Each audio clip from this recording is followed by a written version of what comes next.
الحمد لله رب العالمين والصلاة والسلام على سيد المرسلين محمد بن عبد الله الأمين وعلى آله وصحبه أجمعين، أما بعد، فأعوذ بالله من الشيطان الرجيم. بسم الله الرحمن الرحيم. إنما يعمر مساجد الله من آمن بالله واليوم الآخر وأقام الصلاة وآتى الزكاة ولم يخش إلا الله فعسى أولئك أن يكونوا من المهتدين. وقال تعالى: إن أول بيت وضع للناس للذي ببكة مباركا وهدى للعالمين. وقال النبي صلى الله عليه وسلم: من بنى لله مسجدا بنى الله له بيتا في الجنة، أو كما قال عليه الصلاة والسلام. سبحانك لا علم لنا إلا ما علمتنا إنك أنت العليم الحكيم. رب اشرح لي صدري ويسر لي أمري واحلل عقدة من لسانی یفقہوا قولی. محترم بزرگ اور دوستوں اور محترم مائیں اور بہنیں، اللہ تبارک و تعالیٰ نے جب اس زمین کو آباد کرنا چاہا تو یہ زمین انسانوں کا بوجھ اٹھانے کے لیے تیار نہیں تھی. جیسا کہ قرآن مجید نے اس بات کو فرشتوں کی زبانی بیان کیا ہے کہ جب اللہ تبارک و تعالیٰ نے حضرت انسان کو دنیا میں بھیجنا چاہا تو فرشتوں نے اعتراض کیا. قالوا وتجعل فيها من يفسد فيها ويسفك الدماء ونحن نسبح بحمدك ونقدس لك قال إني أعلم ما لا تعلمون. فرشتوں نے کہا کہ آپ ایسے مخلوق کو کیوں پیدا کرتے ہیں جو زمین میں فساد پھیلائے، خون ریزی کرے؟ ہم آپ کی تسبیح اور تقدیس کے لیے کافی ہیں. لیکن اللہ تبارک و تعالیٰ نے زمین سے یہ کہا کہ ہم تیرے اوپر اپنا ایک گھر بنائیں گے جس گھر کے آس پاس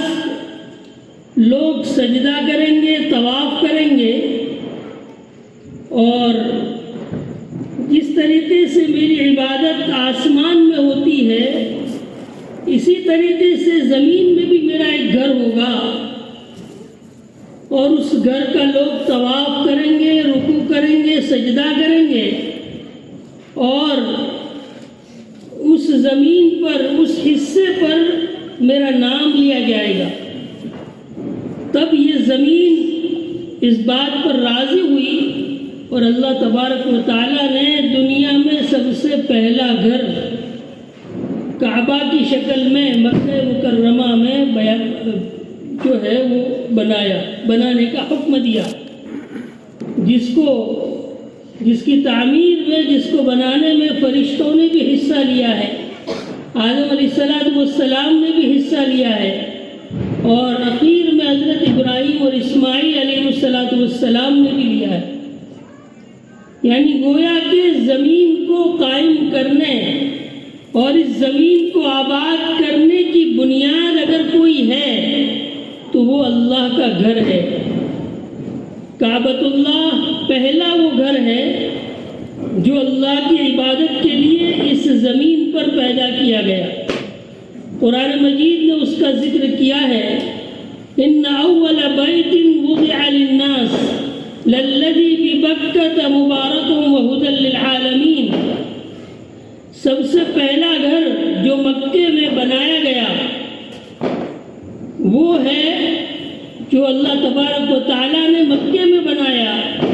جس میں لوگوں کے لیے ہدایت ہے، برکت ہے، اور ساری دنیا کے لوگوں کو یہاں سے فیض پہنچے گا۔ کعبۃ اللہ جو ہے وہ اللہ کا گھر ہے، اور دنیا کے اندر جتنی مسجدیں ہیں اور جتنے بھی اللہ کے گھر ہیں وہ سب اس کی برانچ، اس کی شاخیں ہیں۔ اللہ تبارک و تعالیٰ کا نور جس طریقے سے کعبۃ اللہ پر برستا ہے اور اس سے پوری دنیا کے لوگ فائدہ اٹھاتے ہیں، اسی طریقے سے اللہ تبارک و تعالیٰ کے نام سے جتنے بھی گھر بنائے جاتے ہیں، مسجدیں بنائی جاتی ہیں، یہ بھی ایک طرح سے ہمارے لیے پاور ہاؤس ہے۔ پاور ہاؤس کے ذریعے سے پورے شہر میں، پوری آبادی میں بجلی کی سپلائی ہوتی ہے۔ ایسے ہی اللہ کے نام پر جو مسجدیں بنائی جاتی ہیں، یہ مسجدیں بھی پاور ہاؤس ہیں۔ یہیں سے انسانوں کو ہدایت ملتی ہے، یہیں سے انسانوں کو رہنمائی ملتی ہے، یہیں سے انسانوں کو معاملات کا طریقہ بتلایا جاتا ہے، یہیں سے انسان کو معاشرت سکھائی جاتی ہے، رہنے سہنے کا طریقہ سکھایا جاتا ہے۔ غرض کے جتنے بھی دنیاوی معاملات ہیں ان سب کی رہنمائی مسجد کے ذریعے سے ہوتی ہے۔ یہ بات اور ہے کہ آج ہم نے مسجد کو صرف نماز کا ذریعہ بنا لیا ہے، کسی لیے نماز پڑھنے کے لیے ہے۔ اگر ہم سیرت کا مطالعہ کریں، اللہ کے نبی صلی اللہ علیہ وسلم کی سیرت کو دیکھیں، تو اس سے یہ معلوم ہوتا ہے کہ مسجد نبوی صرف 5 وقت کی نماز یا تہجد اور چاش کی نماز کے لیے نہیں تھی، بلکہ اس مسجد کے اندر دارالافتاء بھی تھا، مسئلے بھی بتلائے جاتے تھے، اسی میں وہ دارالقضاء بھی تھا، لوگوں کے مسائل بھی حل کیے جاتے تھے۔ یعنی گویا کہ ایک طرح سے عدالت بھی مسجد نبوی ہی تھی۔ اللہ کے نبی صلی اللہ علیہ وسلم یہاں سے دعوتی وفود بھیجا کرتے تھے، جماعتیں بھیجا کرتے تھے۔ اللہ کے رسول یہاں سے جہاد کے لیے جماعتوں کو روانہ کرتے تھے۔ یہیں پر دیگر ملکوں کے سفراء آتے تھے اور یہیں ٹھہرتے تھے۔ بعض مرتبہ روایتوں میں یہ بھی ملتا ہے، سیرت کے واقعات میں یہ بات بھی ملتی ہے کہ اللہ کے رسول صلی اللہ علیہ وسلم نے مسجد کو اسپتال کے لیے بھی استعمال کیا ہے۔ حضرت سعد بن معاذ رضی اللہ تعالیٰ عنہ جب خندق کے موقع پر زخمی ہوئے تو اللہ کے نبی صلی اللہ علیہ وسلم نے ان کے لیے مسجد ہی کے اندر ایک خیمہ لگایا تھا، جس کے تاکہ اللہ کے رسول ان کی تیمارداری کر سکے۔ تو گویا کہ مسجد جو ہے وہ صرف نماز کی جگہ نہیں ہے، بلکہ مسجد کو ہمیں چاہیے یہ تھا کہ اللہ کے نبی صلی اللہ علیہ وسلم کے دور کی طرح اسے ہر چیز کا مرکز بننا چاہیے۔ ہمارے سارے رفاہی کام، ہمارے سارے تعاون کے کام، ہمارے سارے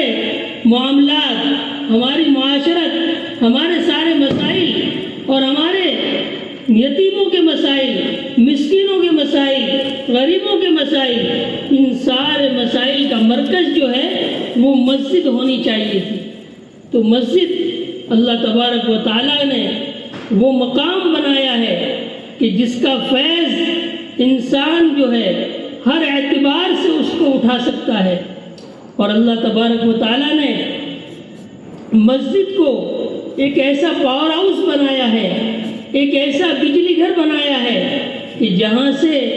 انسان کو، پوری انسانیت کو، پوری آبادی کو، پوری بستی کو، پورے شہر کو جو ہے رہنمائی ملتی ہے۔ جو نور اللہ تبارک و تعالیٰ کی طرف سے اترتا ہے، وہ نور جو ہے وہ سارے لوگوں میں منتقل ہوتا ہے۔ لیکن اس کے لیے شرط یہ ہے کہ ہم مسجد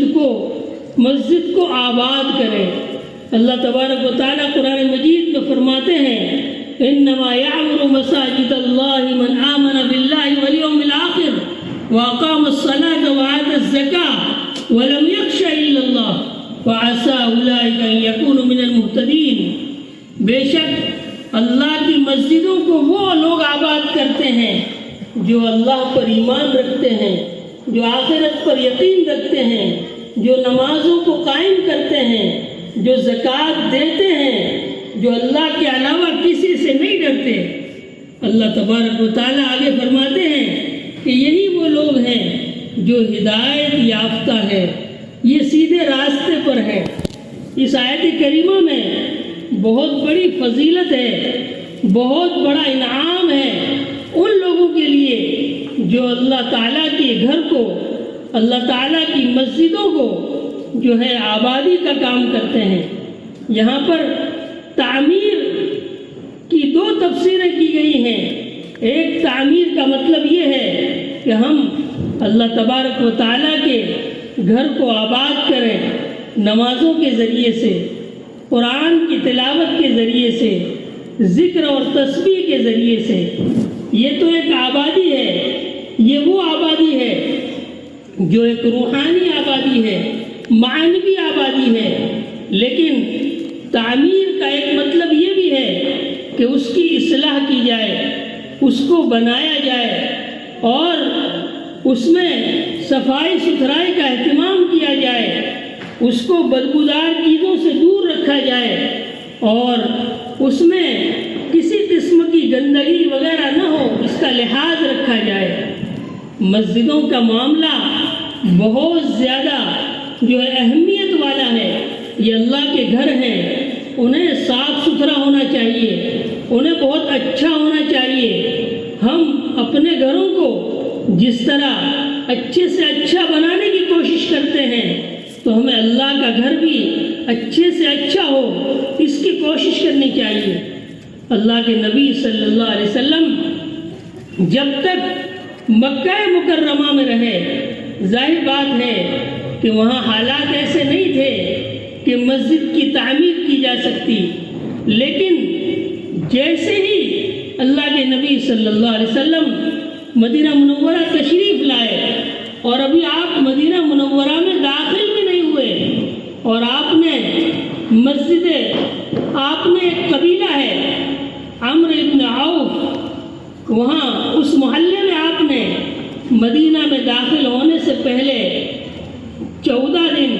اور بعض روایتوں کے مطابق 24 دن قیام کیا۔ ان تھوڑے دنوں میں قیام جو کیا ہے، تھوڑے دنوں کے قیام کے دوران اللہ کے نبی صلی اللہ علیہ وسلم نے وہاں پر ایک مسجد بنائی جس کو مسجد قباء کہتے ہیں۔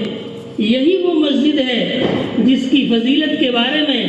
اللہ کے نبی صلی اللہ علیہ وسلم نے فرمایا کہ جو شخص اس مسجد میں 2 رکعت نماز پڑھے اس کو عمرے کا ثواب ملتا ہے۔ اور یہی وہ مسجد ہے کہ اللہ کے نبی صلی اللہ علیہ وسلم ہفتے میں 1 بار اور کبھی 2 بار، کبھی سواری پر سوار ہو کر اور کبھی پیدل جاتے تھے اور اس مسجد میں جا کر آپ نماز پڑھتے تھے۔ تو اللہ کے نبی صلی اللہ علیہ وسلم نے ابھی مدینہ میں داخل بھی نہیں ہوئے تھے اور مسجد کا قیام آپ نے عمل میں لایا اور خود مسجد کی تعمیر میں آپ نے حصہ لیا۔ اور جیسے ہی اللہ کے نبی صلی اللہ علیہ وسلم مدینہ منورہ میں داخل ہوئے، جب مدینہ میں آپ داخل ہوئے تو انصار کی یہ خواہش تھی، مدینہ کے لوگوں کی یہ خواہش تھی کہ اللہ کے رسول صلی اللہ علیہ وسلم ہمارا مہمان بنے، لیکن اللہ کے نبی صلی اللہ علیہ وسلم نے فرما دیا اس اونٹنی کو چھوڑ دو، انہا معمورہ، یہ معمور ہے، اسے اللہ تبارک و تعالیٰ کی طرف سے حکم دے دیا گیا ہے، جہاں اللہ کا حکم ہوگا یہ وہی رکے گی۔ چنانچہ وہ ایک جگہ رک گئی، بیٹھ گئی اور پھر وہاں سے وہ نہیں ہٹی۔ اللہ کے نبی صلی اللہ علیہ وسلم نے فرمایا کہ اب میرا قیام یہی رہے گا۔ حضرت ابو ایوب انصاری رضی اللہ تعالیٰ عنہ قریب ہی ان کا مکان تھا، وہ اپنے مکان پر لے گئے اور آپ کو مہمان رکھا۔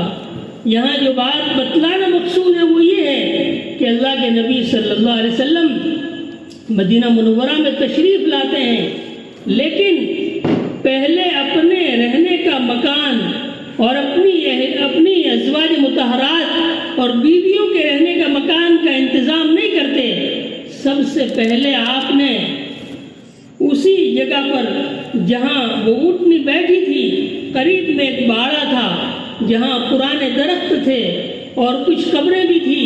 وہاں پر اللہ کے رسول صلی اللہ علیہ وسلم نے حکم دیا کہ یہ جگہ ہم مسجد کے لیے طے کرتے ہیں۔ یہ کس کی زمین ہے؟ 2 یتیم بچے، ایک کا نام سہل ہے، ایک کا نام سہیل ہے، وہ آتے ہیں اور یہ کہتے ہیں کہ اللہ کے رسول ہم اس زمین کو ہدیہ کرنا چاہتے ہیں، وقف کرنا چاہتے ہیں۔ آپ نے فرمایا کہ نہیں، ہم اس کو قیمت سے لیں گے۔ آپ نے اس کی قیمت ادا کی اور پھر آپ نے وہاں پر اس مسجد کی تعمیر شروع فرمائی، اور اللہ کے نبی صلی اللہ علیہ وسلم کے دور میں یہ مسجد جب تعمیر اس کی شروع ہوئی تو خود اللہ کے رسول صلی اللہ علیہ وسلم تعمیر میں شریک تھے۔ آپ پتھر اٹھا اٹھا کر لاتے تھے، صحابہ اکرام منع فرماتے تھے، لیکن آپ کہتے تھے کہ تم مجھ سے زیادہ طاقتور نہیں ہو اور میں تم سے زیادہ اجر کا مستحق ہوں، مجھے اجر اور ثواب کی ضرورت ہے، لہذا آپ بنفس نفیس شریک ہوئے۔ اور اس موقع پر جو لوگ مسجد کی تعمیر میں شریک تھے، آپ نے ان کو دعائیں دی، اللہم لا عیش الا عیش الآخرہ واغفر الانصار والمہاجرہ۔ اے اللہ، اصل زندگی تو آخرت کی زندگی ہے۔ اصل بتلانا اس جملے کے ذریعے سے یہ تھا کہ اگر اس وقت ہمیں مشقت ہو رہی ہے، اگر ہمیں اس وقت پریشانی ہو رہی ہے، تو یہ مشقت ختم ہو جائے گی اور اس کا اجر اور ثواب آخرت میں محفوظ رہے گا۔ ہمارے وہ بھائی اور بہنیں اور وہ ہمارے نوجوان جو ہماری مسجد کی تعمیر میں دن رات ایک کیے ہوئے ہیں اور محنت کر رہے ہیں، وہ قابل مبارکباد ہیں اور وہ اللہ کے نبی صلی اللہ علیہ وسلم کی اس دعا کے مستحق ہیں۔ اللہ کے رسول نے فرمایا، اللہم اغفر الانصار والمہاجرہ، اے اللہ تو انصار و مہاجرین کی مغفرت فرما، کیونکہ اس وقت وہ مسجد نبوی کی تعمیر میں لگے ہوئے تھے، اس لیے اللہ کے رسول نے ان کو یہ دعا دی۔ تو ہم چونکہ اللہ کے گھر کی تعمیر میں اپنا پیسہ لگاتے ہیں، اپنا ذہن لگاتے ہیں، اپنی صلاحیت کو لگاتے ہیں، دامے درمے قدمے سخنے جس طرح بھی ہوتا ہے ہم تعاون کرتے ہیں، تو اس پر بھی اللہ تبارک و تعالیٰ کی طرف سے اجر اور ثواب ہے۔ اللہ کے نبی صلی اللہ علیہ وسلم نے مسجد نبوی کی تعمیر فرمائی اور اس کے بعد حضرت صدیق رضی اللہ تعالیٰ عنہ کے دور میں ویسے ہی وہ مسجد رہی، یعنی وہ کچی تھی، نیچے کنکر بچھے ہوئے تھے اور کھجور کے پتے جو ہے وہ چھت میں لگے ہوئے تھے، اور کھجور کی درخت کی جو لکڑی ہے اس کے ستون بنے ہوئے تھے۔ حضرت صدیق رضی اللہ تعالیٰ عنہ کے دور میں بھی مسجد ایسی ہی رہی۔ عمر فاروق کے دور میں تھوڑی سی توسیع ہوئی، لیکن جب حضرت عثمان غنی رضی اللہ تعالیٰ عنہ کا دور آیا تو آپ نے مسجد نبوی کو گرا کر شہید کر کے نئے سرے سے بہت مضبوط اور بہت خوبصورت بنایا۔ بعض لوگوں نے اعتراض بھی کیا تو ان لوگوں کا منہ حضرت عثمان غنی رضی اللہ تعالیٰ عنہ نے یہ حدیث پاک سنا کر بند کیا اور ان کے اعتراض کو ختم کیا۔ جو حدیث میں نے آپ کے سامنے ابھی پڑھی، من بنا للہ مسجدا بنا اللہ لہ بیتا فی الجنہ، ایک روایت میں الفاظ یہ ہیں کہ جو بھی اللہ کے لیے کوئی گھر بناتا ہے، اللہ تعالیٰ اس کے لیے جنت میں گھر بناتا ہے۔ اور ایک روایت میں الفاظ ہیں،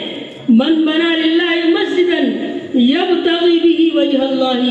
بنا اللہ لہ بیتا فی الجنہ، کہ جو شخص اللہ کے لیے گھر بنائے اللہ کی رضا کو چاہنے کے لیے، بعض مرتبہ نیت سے انسان کا اچھے سے اچھا کام بھی بگڑ بڑھ جاتا ہے۔ اگر انسان مسجد جیسا بڑا عمل کرتا ہے، مسجد بنواتا ہے، لیکن اگر اس کی نیت ٹھیک نہیں ہے، ریاکاری ہے، شہرت ہے، دکھلاوا ہے، فلاں گاؤں میں اتنے لاکھ کی مسجد بنی تو ہماری مسجد اتنے لاکھ کی ہونی چاہیے، فلاں مسجد میں یہ سہولت ہے تو ہمارے یہاں یہ بھی سہولت ہونی چاہیے، یہ جو چرسا چرسی ہے اور یہ آپس میں جو اندیکھی ہے یہ مناسب نہیں ہے۔ ہمیں جو بھی کام کرنا ہے اللہ کی رضا کے لیے کرنا ہے، اور اللہ کے نبی صلی اللہ علیہ وسلم نے جو خوشخبری سنائی ہے بن اللہ لہ بیتا فی الجنہ، وہ اسی کے لیے ہے جو اس کام کو اللہ کی رضا کے لیے کرے، اللہ کو خوش کرنے کے لیے کرے۔ میں یہ کہہ رہا تھا کہ جب بعض لوگوں نے اعتراض کیا حضرت عثمان غنی رضی اللہ تعالیٰ عنہ پر کہ اتنی آپ نے اللہ کے نبی صلی اللہ علیہ وسلم کے دور کی مسجد کو گرا دیا، تو آپ نے دو باتیں پیش فرمائی۔ ایک تو ایک حدیث بیان کی کہ اللہ کے نبی صلی اللہ علیہ وسلم کو میں نے یہ فرماتے ہوئے سنا ہے، بخاری شریف کی روایت ہے یہی حدیث، لیکن اس میں ایک لفظ ہے من بنا للہ بیتا بنا اللہ لہ مثلہ فی الجنہ، کہ جو شخص اللہ کے لیے گھر بناتا ہے اللہ تعالیٰ اسی جیسا گھر اس کے لیے جنت میں بناتا ہے۔ حضرت عثمان رضی اللہ تعالیٰ عنہ نے یوں فرمایا کہ میں یہ مسجد اتنی شاندار اس لیے بنا رہا ہوں، اتنی بہترین لکڑی اس کو اس لیے لگوا رہا ہوں کہ میں یہ چاہتا ہوں کہ اللہ تعالیٰ میرے لیے جنت میں ایسا ہی گھر بنائے۔ اور ایک روایت میں ایک اور لفظ استعمال ہوتا ہے جس کا ترجمہ یہ ہے کہ ظاہر بات ہے کہ ہم میں سے ہر ایک اس بات کی استطاعت نہیں رکھتا، اس کی اتنی طاقت نہیں ہے کہ وہ پوری مسجد بنا سکے۔ تو حدیث پاک میں ایک حدیث میں یہ الفاظ ہیں کہ جو شخص اللہ کے لیے گھر بنائے فاختہ، جسے ہم بھولا کہتے ہیں، چڑیا کے گھونسلے کی طرح، یعنی اگر مسجد کی تعمیر میں تھوڑا سا بھی حصہ لے لے تو اللہ تبارک و تعالیٰ اس کے لیے جنت میں گھر بنائے۔ ایک واقعہ ہے عہد عباسی کا، ہارون رشید بہت بڑا بادشاہ گزرا ہے، اور اس کی بیوی جس کا نام زبیدہ ہے، اور اس عورت کے بارے میں یوں آتا ہے کہ جب اس نے یہ دیکھا کہ حاجی جب منی اور عرفات میں جاتے ہیں حج کے دنوں میں تو پانی کی بڑی تکلیف ہے، یہ ہارون رشید کی بیوی ہے، اس کے خیالات کیسے ہیں، اس کے عزائم کیسے ہیں، اور اس کے دل میں کیسا جذبہ ہے کہ اس نے اپنے شوہر کے ذریعے سے یہ بات لوگوں کے سامنے کہی کہ میں یہ چاہتی ہوں کہ ایک نہر بنائی جائے جو طائف سے لے کر منی اور عرفات تک جائے، تاکہ اس نہر کے پانی سے حاجی اپنی پیاس بجھا سکے، اپنی ضرورتوں کو پورا کر سکے۔ اس وقت جو انجینئر جمع کیے گئے ان کا کہنا یہ تھا کہ چونکہ مکہ کا جو علاقہ ہے ہم سب جانتے ہیں، جو حضرات وہاں جا کر آئے ہیں، پورا پہاڑی علاقہ ہے۔ اب ایسے پہاڑی علاقے میں نہر کھودنا بہت مشکل کام ہے۔ انجینئروں نے یہ بات کہی کہ یہاں پر نہر کو کھودنا بہت مشکل ہے اور اس میں خرچ بہت زیادہ آئے گا، اور یہ آپ کے بس کی بات نہیں ہے۔ اور انجینئروں نے ایک بات یہ کہی کہ یہ کام کب ختم ہوگا ہم نہیں کہہ سکتے، اس لیے کہ زمین پتھریلی ہے، لیکن ہر کدال کے بدلے میں 1 دینار خرچ ہوگا، چاہے اس کدال سے پتھر میں سوراخ ہو یا نہ ہو، پتھر ٹوٹے یا نہ ٹوٹے، ہر کدال کے بدلے میں 1 دینار خرچ ہوگا۔ دینار یعنی سونے کا سکہ۔ تو زبیدہ نے اپنے شوہر کے واسطے سے یہ کہا کہ 1 نہیں، 1 کدال پر 2 درہم میں دوں گی، لیکن اس کام کو کیا جائے۔ چنانچہ اس عورت کا اخلاص تھا کہ وہ نہر کھودی گئی اور ایک بہت مدت تک حاجیوں نے اس سے فائدہ اٹھایا، ابھی بھی اس کے آثار موجود ہیں۔ تو یہ وہی عورت ہے جو ہارون رشید کے نکاح میں تھی۔ ہارون رشید بہت بڑا بادشاہ گزرا ہے۔ ایک مرتبہ اس نے بغداد میں یہ اعلان کیا، جس قصے کو میں سنانا چاہتا ہوں وہ یہی ہے کہ ہارون رشید نے ایک مرتبہ بغداد میں اعلان کیا کہ میں ایک مسجد بنانا چاہتا ہوں، لیکن اس مسجد میں کسی کا، یہاں تک کہ شاہی خزانے کا بھی ایک پیسہ نہیں لگے گا، اور عوام میں سے کسی کا چندہ بھی اس میں نہیں لگے گا، یہ صرف میرے جیب سے اس کا پوری مسجد جو ہے میرے جیب سے اس کا میں خرچ ادا کروں گا۔ یہ بات طے ہو گئی۔ ظاہر بات ہے کہ جب بادشاہ نے یہ کہہ دیا کہ ہم کسی کا چندہ قبول نہیں کریں گے، تو ظاہر بات ہے کہ کوئی بھی اس کے لیے تیار نہیں ہوا، کوئی آگے نہیں بڑھا، اور مسجد کی تعمیر کا کام شروع ہوا۔ کہتے ہیں کہ بغداد میں ایک مزدور تھا، اور وہ مزدور ایسا تھا کہ صبح سے شام تک مزدوری کرتا تھا، پسینہ بہاتا تھا، اور شام کو جو تھوڑی بہت اس کو مزدوری ملتی تھی اس سے اپنے بچوں کا پیٹ بھرتا تھا۔ ایسا غریب اور مسکین آدمی تھا۔ اس کے دل میں خیال آیا کہ یہ کیسا ظلم ہے کہ اللہ کا گھر بن رہا ہے اور بادشاہ سلامت نے یہ اعلان کیا ہے کہ اس مسجد کی تعمیر میں صرف میرا پیسہ لگے گا اور کسی کا بھی نہیں لگے گا۔ تو اس نے دل میں یہ سوچا کہ اگرچہ میں مالدار نہیں ہوں لیکن بہرحال میں مزدوری تو کر سکتا ہوں۔ یہاں ایک بات یہ بھی بتا دی جائے کہ اللہ کے نبی صلی اللہ علیہ وسلم کے دور میں صحابہ کرام رضوان اللہ تعالی علیہ اجمعین کے سامنے جب صدقے کی فضیلت بیان کی جاتی کہ صدقہ کرنے سے بلائیں دور ہوتی ہے، صدقہ کرنے کا اتنا ثواب ہے، تو وہ صحابہ کرام جو مالدار تھے، جن کو اللہ نے خوشحالی دے رکھی تھی، وہ تو خوب خرچ کر دیتے تھے، لیکن صحابہ کی ایک تعداد ایسی بھی تھی جو غریب تھے، جو مسکین تھے، جو مزدوری کیا کرتے تھے۔ تو صحابہ کرام میں سے ایک بڑی تعداد ایسے صحابہ کی بھی ملتی ہے کہ جو صبح سے شام تک مزدوری کرتے اور پھر اللہ کے رسول کی خدمت میں لا کر صدقہ پیش کرتے تاکہ اللہ کے رسول جو مستحق لوگ ہیں ان پر خرچ کریں۔ تو یہ مسجد کی تعمیر کے لیے کوئی ضروری نہیں ہے کہ ہم بہت زیادہ پیسہ خرچ کریں، پوری مسجد ہم بنا دیں۔ اللہ تبارک و تعالی یہ ثواب جو ہے وہ ایک معمولی حصہ اگر لینے پر بھی یہ عطا فرما دیتے ہیں، جیسا کہ اس واقعے میں کہ اس مزدور نے یہ سوچا کہ میں اس مسجد کی تعمیر میں بھی حصہ لینا چاہتا ہوں، میں غریب ہوں تو کیا ہوا، اس نے سوچا اور دل ہی دل میں اس نے یہ طے کر لیا کہ مجھے اس مسجد کی تعمیر میں حصہ لینا ہے۔ ایک مرتبہ اس نے یہ کیا کہ دن بھر مزدوری کی اور جو کچھ اس نے تھوڑی بہت مزدوری میں جو پیسہ ملا ان پیسوں سے بازار گیا اور اس نے کچھ اینٹیں خریدی، اور بادشاہ سلامت کا جو تعمیری سامان جہاں رہتا تھا،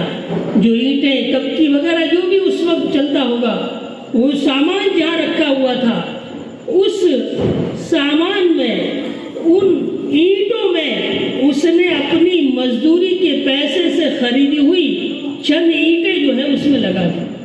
اور چپکے سے آ کے گھر بیٹھ گیا۔ چند دنوں کے بعد ہارون رشید نے جو خلیفہ تھے انہوں نے خواب دیکھا۔ انہوں نے خواب میں دیکھا کہ میں جنت میں ہوں اور جنت میں ایک بہت بڑا محل بنا ہوا ہے اور اس پر ہارون رشید کا نام لکھا ہوا ہے، اور اسی کے بغل میں ایک دوسرا محل بنا ہوا ہے ایسا ہی، اور اس میں بغداد کے ایک مزدور کا نام لکھا ہوا ہے۔ اب ہارون رشید نے سوچا کہ یہ کیسے ہو سکتا ہے کہ میرے برابر، میرے محل کے برابر ایک مزدور کا محل کیسے ہے، اس کی کیا وجہ ہے، کیا نوعیت ہے۔ چنانچہ اس نے اس مزدور کو بلایا، تحقیق کی ہوگی، پتہ چلا ہوگا کہ یہ مزدور ہے اس نام کا، اس کو بلایا اور اس کو پوچھا کہ میں نے خواب میں یہ دیکھا ہے کہ میرا محل جنت میں شاندار بنا ہوا ہے، اس پر میرا نام لکھا ہوا ہے۔ اچھا، اس میں ایک بات یہ بھی ہے کہ بادشاہ سلامت نے جو ان کے نام کا محل تھا،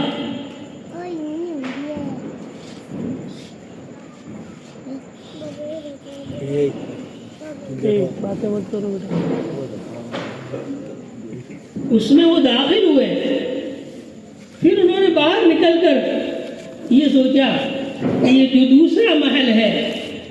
وہ میرے شہر کے مزدور کا محل ہے، اور مزدور میرے ہی شہر کا ہے، وہاں میری حکومت چلتی ہے، تو میں بھی اس میں داخل ہو سکتا ہوں۔ بادشاہ داخل ہونے کی کوشش کی اس نے، تو وہاں جو دربان تھے انہوں نے کہا کہ یہ تو فلاں مزدور کا ہے، آپ اس میں داخل نہیں ہو سکتے۔ تو ہارون رشید نے کہا کہ کیوں، وہ میری رعایا ہے، میری رعیت میں سے ہو اور اس پر میری حکومت چلتی ہے، تو اس کے مکان میں کیوں داخل نہیں ہو سکتا۔ آپ نے فرمایا وہ دنیا کی باتیں ہیں، یہاں تو جس کا مکان ہے اسی کو ہم داخل ہونے دیں گے۔ چنانچہ ہارون رشید نے اس مزدور کو بلایا اور پوچھا کیا بات ہے کہ میرے محل کے بغل میں تمہارا محل بنا ہوا ہے۔ تو اس نے پھر یہ راز کھولا کہ بادشاہ سلامت آپ کی طرف سے اسٹرکٹلی یہ حکم تھا کہ کسی کا بھی پیسہ اس میں نہیں لگے گا۔ میں مزدور آدمی، میں نے یہ سوچا کہ میں اگرچہ غریب ہوں لیکن میرا کچھ حصہ اس میں لگنا چاہیے، تو میں نے یہ کیا کہ اپنی مزدوری کے جو پیسے تھے اس سے کچھ اینٹیں خرید کر آپ کی اینٹوں میں شامل کر دی۔ اللہ تبارک و تعالیٰ نے اسی کی برکت سے جو ہے میرے لیے جنت میں یہ محل تعمیر کیا ہے۔ تو میری محترم ماں اور بہنیں اور میرے بھائی اور بزرگ اور دوستوں، یہ مسجد میں کہیں بھی اللہ کا گھر تعمیر ہو رہا ہو تو ہمارا حصہ جیسی ہماری استطاعت ہے، جیسا ہمارا اللہ تعالیٰ نے جیسی ہمیں وسعت دی ہے، جیسی طاقت دی ہے، اس کے مطابق ہمیں اپنا حصہ لینا چاہیے اور اللہ کے گھر کو بہتر سے بہتر بنانے کی کوشش کرنی چاہیے، اس لیے کہ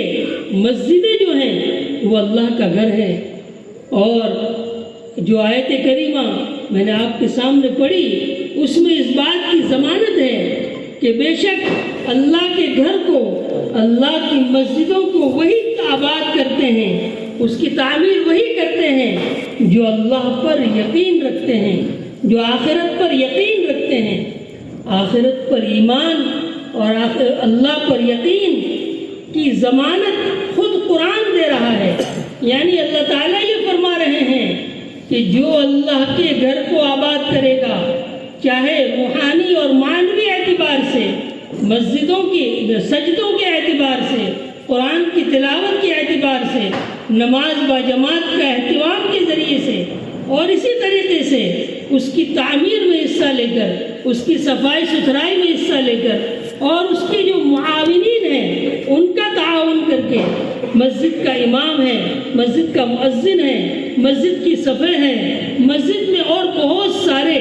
جو ہے اس کی لوازمات ہیں، جیسا کہ ہم سب جانتے ہیں، ان میں سے کسی بھی چیز میں جو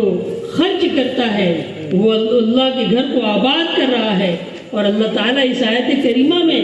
بہت بڑا انعام ارشاد فرما رہے ہیں، کہہ رہے ہیں انما یعمر مساجد اللہ من آمن باللہ والیوم الآخر، کہ جو اللہ کے گھر کو آباد وہی لوگ کرتے ہیں جو اللہ پر ایمان رکھتے ہیں۔ اللہ تبارک و تعالیٰ قرآن مجید میں اس شخص کی ایمان کی ضمانت دیتا ہے، اس شخص کے ایمان کی گواہی دیتا ہے جو اللہ کے گھر کو آباد کرے، اس لیے کہ ایمان یہ بہت بڑی دولت ہے۔ ایمان اتنی بڑی دولت ہے کہ اگر انسان اپنے ایمان کو بچا کر لے گیا تو اس کے لیے اللہ تبارک و تعالیٰ اتنی بڑی جنت عطا فرمائیں گے جو دنیا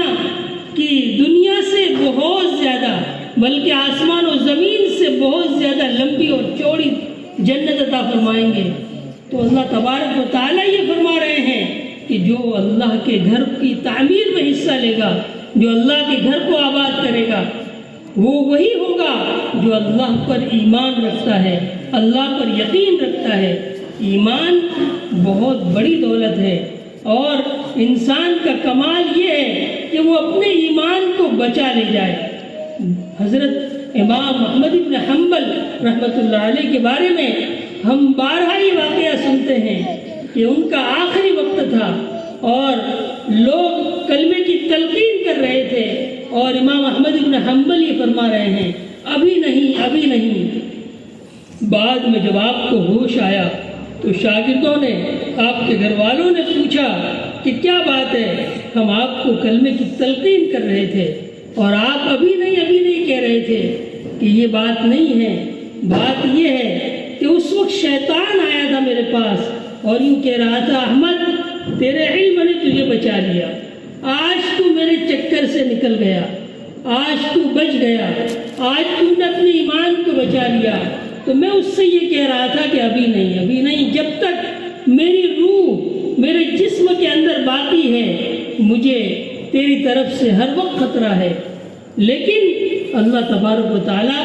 اس آیت کریمہ کے ذریعے سے یہ فرما رہے ہیں کہ اللہ کے گھر کو جو لوگ آباد کرتے ہیں یہ وہی لوگ ہیں جو اللہ پر ایمان رکھتے ہیں، اللہ پر یقین رکھتے ہیں، آخرت پر یقین رکھتے ہیں، یعنی اس بات پر یقین رکھتے ہیں کہ ہم یہاں پر جو کچھ کر رہے ہیں اس کو ہمیں اللہ تعالیٰ کے سامنے ایک دن پیش ہونا ہے اور اپنے کیے کا حساب دینا ہے۔ اگر اچھے اعمال کیے ہیں تو اچھا بدلہ، برے اعمال کیے ہیں تو برا بدلہ ہر ایک کو ملے گا، اس پر اس کا یقین ہے۔ یعنی جو لوگ اللہ پر یقین رکھتے ہیں، جو آخرت پر یقین رکھتے ہیں، نمازوں کو قائم کرتے ہیں، زکوٰۃ ادا کرتے ہیں، ایسے ہی لوگ اللہ کے گھر کو آباد کرتے ہیں۔ اللہ کا گھر جہاں کہیں بھی اس کی تعمیر ہو، ہمیں اس میں خوب بڑھ چڑھ کر حصہ لینا چاہیے، جس کی جیسی استطاعت ہو وہ اس طریقے سے حصہ لینا چاہیے۔ اگر ہم مال کے ذریعے سے نہیں حصہ لے سکتے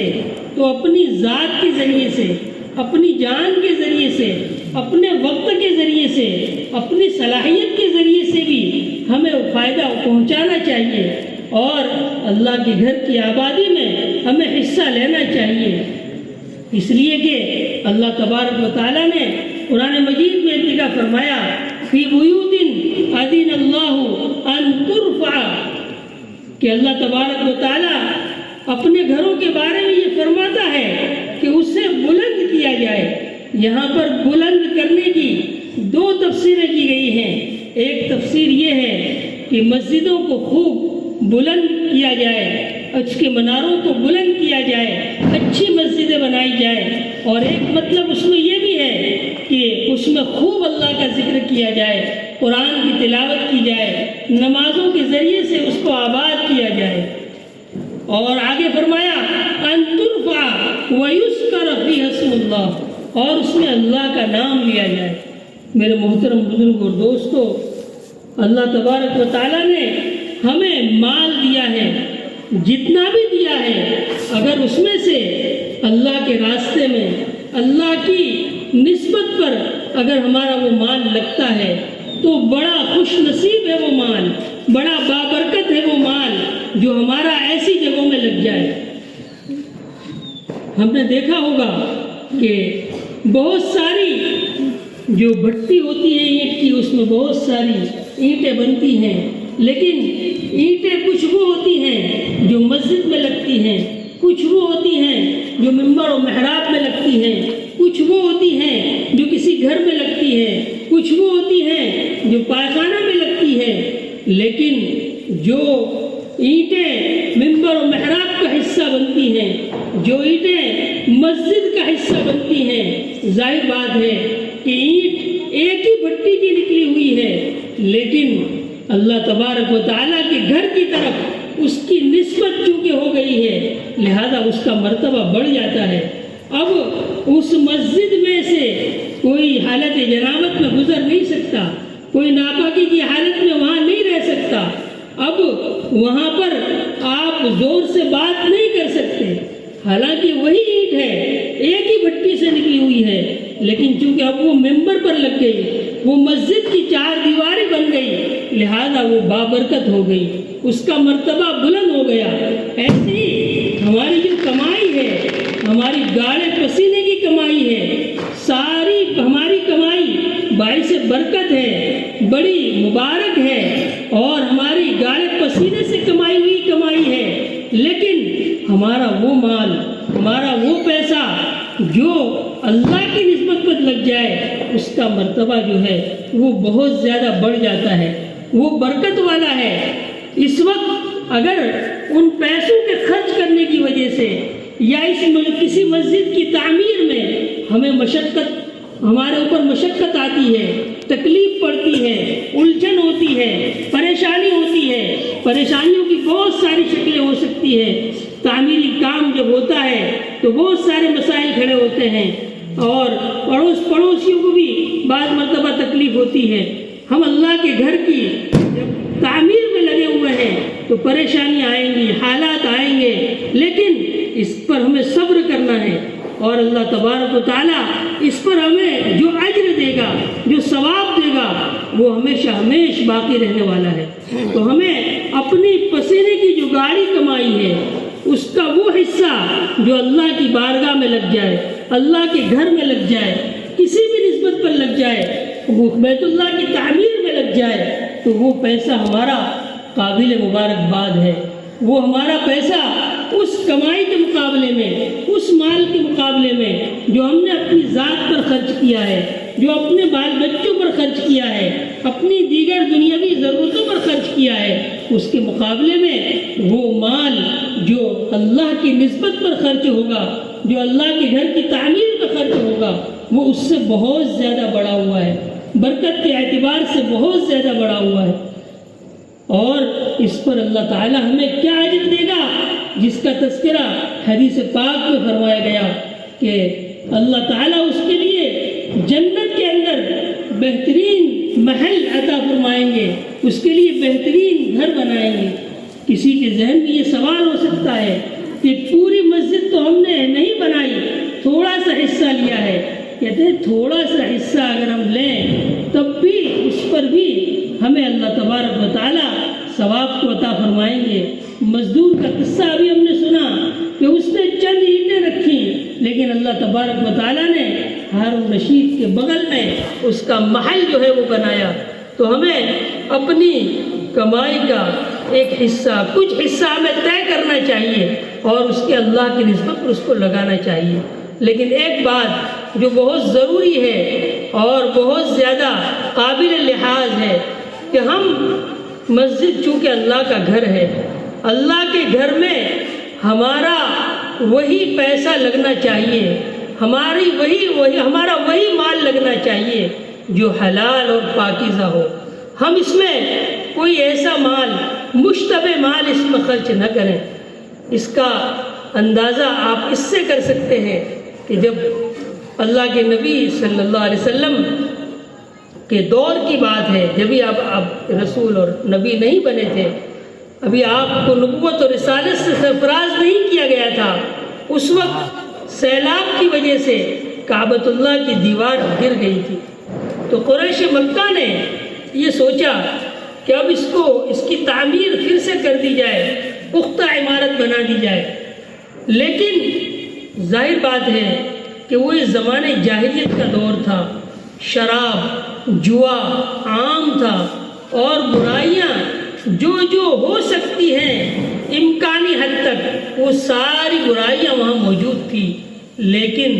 ہم جو حضرات حج کر آئے ہیں وہ جانتے ہیں کہ کعبۃ اللہ کا کچھ حصہ جو ہے اس کو حتیم کہا جاتا ہے۔ یہ حتیم وہ حصہ ہے جس کو ان حضرات نے اس لیے پوری تعمیر اس لیے نہیں کی تھی کہ ان کے پاس حلال کمائی کی کمی تھی، حلال پیسہ ان کے پاس نہیں تھا، تو انہوں نے اس کو چھوٹا کر دیا اور کچھ حصہ جو ہے وہ باہر نکال دیا، جو کہ یہ ہمارے لیے رحمت ثابت ہوا کہ ظاہر بات ہے کہ سارے لوگ کعبہ کے اندر تو داخل ہو نہیں سکتے، تو کچھ لوگ حتیم کے اندر بھی اگر نماز پڑھ لیں تو کعبہ میں نماز پڑھنے کا ثواب اس کو ملے گا۔ تو جب زمانے جاہلیت کے لوگوں کے بارے میں ہم یہ دیکھ رہے ہیں کہ وہ اللہ کا گھر جب بنا رہے ہیں تو اس بات کا ان کو خیال ہے کہ اس گھر میں یہ اللہ کا گھر ہے، اللہ کے گھر میں ہماری صرف حلال اور پاکیزہ کمائی ہی لگنی چاہیے، اور کوئی ایسا مال ہمارا اس میں نہ لگے جو مشتبہ ہو، اس لیے کہ یہ اللہ کا گھر ہے۔ اللہ کا گھر پاکیزہ گھر ہے، برکت والا گھر ہے، نورانی گھر ہے، یہیں سے ہمیں نور ملتا ہے، یہیں سے ہمیں برکتیں ملتی ہیں، اور یہیں سے ہمیں دنیا میں ہمیں کس طرح زندگی گزارنی ہے اس کا طریقہ ملتا ہے۔ اس لیے کہ مسجد ہی کے ذریعے سے ہم قرآن کو سنتے ہیں، مسجد ہی کے ذریعے سے ہم احادیث مبارکہ کو سنتے ہیں، اور مسجد ہی کے ذریعے سے ہماری رہنمائی ہوتی ہے، مسجد ہی کے ذریعے سے ہمارے معاملات کو سلجھایا جاتا ہے۔ اس لیے جب یہ اللہ کا گھر ہے تو ہمیں اس میں اپنی پاکیزہ حلال روزی کا ہی جو ہے وہ استعمال کرنا چاہیے اور اس کو لگانا چاہیے۔ اس لیے ہمیں چاہیے کہ جب بھی ایسا کوئی موقع ہو تو ہمارا مال جو ہے وہ اس میں خرچ ہو، اور اللہ تعالیٰ نے جس کو جتنی استطاعت دی ہے اپنی استطاعت کے اعتبار سے اس میں دل کھول کر حصہ لے۔ اگر خود حصہ لے سکتا ہے خود حصہ لے،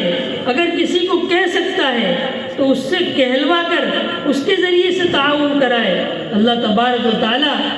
ہر ایک کو جو بھی تعاون کا اللہ کے گھر کے تعاون کا ذریعہ بنائے گا، اللہ تعالیٰ اس کو جو ہے اللہ تعالیٰ اسے نوازے گا۔ اللہ کے نبی صلی اللہ علیہ وسلم کے دور میں ایک عورت تھی جو مسجد نبوی میں جھاڑو لگایا کرتی تھی، صفائی کیا کرتی تھی۔ 2 دن ہو گئے، اللہ کے نبی صلی اللہ علیہ وسلم نے دیکھا کہ وہ نظر نہیں آ رہی ہے۔ صحابہ کرام سے پوچھا کہ وہ حبشن عورت تھی، پوچھا کہ وہ عورت کیوں نظر نہیں آ رہی ہے؟ صحابہ نے کہا کہ حضرت اس کا انتقال ہو گیا، ہم نے رات کو اس کی تدفین کر دی، ہم نے آپ کو زحمت دینا مناسب نہیں سمجھا۔ کہا کہ نہیں، چلو مجھے اس کی قبر پر لے چلو، اور آپ نے کہا کہ وہ اللہ کے گھر کی صفائی کیا کرتی تھی، آپ نے اس کی نماز جنازہ جا کر پڑھی۔ یہ نماز جنازہ آپ نے کیوں پڑھی؟ اس لیے کہ اس کا تعاون تھا مسجد نبوی کی صفائی میں۔ تو جس طریقے سے بھی یہ نہیں، ابھی تو مسجد کی تعمیر ہو رہی ہے، اس کے بعد بھی ہمیں مسجد کے جو لوازمات ہیں، مسجد کے جو خرچ ہیں، ظاہر بات ہے کہ بجلی کا خرچ ہے، پانی کا خرچ ہے، مؤذن اور امام کا خرچ ہے، صفائی ستھرائی کا معاملہ ہے، اور بہت سارے خرچ جو ہے وہ لگے ہوئے ہیں۔ تو ہمیں تعمیر کے بعد بھی ہمیں اس کا خوب خیال رکھنا چاہیے، اور جتنی اللہ تعالیٰ نے استطاعت دی ہے اس میں حصہ لینا چاہیے۔